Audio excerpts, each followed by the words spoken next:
নমস্কার বন্ধুরা, আমার চ্যানেলে আপনাদের স্বাগত জানাই। আজকে আমি আপনাদের বানিয়ে দেখাবো মালাই ব্রোকলি। প্রথমে আমি একটা ব্রোকলি নিয়েছি।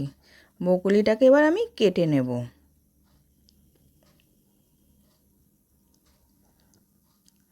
বড় বড়ই থাকবে, মাঝখান থেকে টুকরো করব না। এটা একটু বড় বলে ওটাকে আমি 2 পিস করে নিলাম।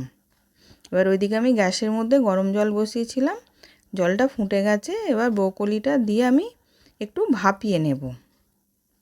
ওর মধ্যে 1 চামচ নুন দিয়ে দিলাম, দিয়ে ভালো করে মিশিয়ে এবার নাবিয়ে নেব।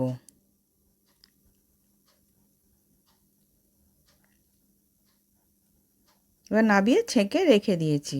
এবার এদিকে একটা মশলা পেস্ট করব।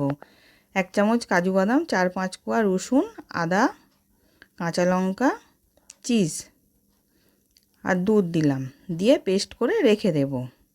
এবার ওইদিকে আমি একটা বাটির মধ্যে 2 চামচ টক দই নিলাম, ফেস ক্রিম নিলাম, গোলমরিচ গুঁড়ো, জিরে গুঁড়ো, ছোটো এলাচ গুঁড়ো, কেশরি মেথি, স্বাদ মতো নুন, আর যেই কাজু বাদাম, এই রসুন, আদা, লঙ্কা পেস্ট করেছিলাম ওটা দিয়ে দিলাম, দিয়ে ভালো করে মিশিয়ে নেব। এবার মেশানো হয়ে গেছে। এবার ব্রোকলিটা দিয়ে দিলাম, দিয়ে ভালো করে মাখিয়ে নেব মশলাটার সাথে।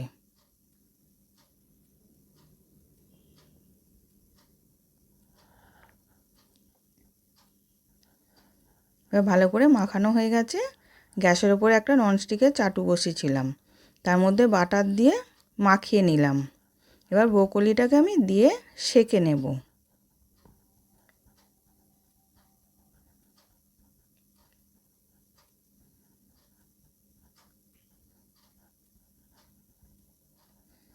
এবার সব দিয়ে এবার এক পিঠটা হয়ে গেছে, উল্টে নিচ্ছি।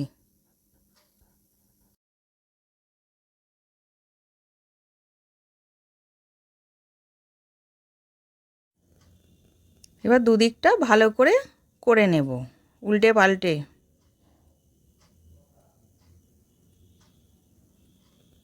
এবার হয়ে গেছে, আমি নাবিয়ে নেব। আশা করছি ভিডিওটা ভালো লেগেছে। আমি হাজির হব আর এক নতুন রেসিপির সাথে।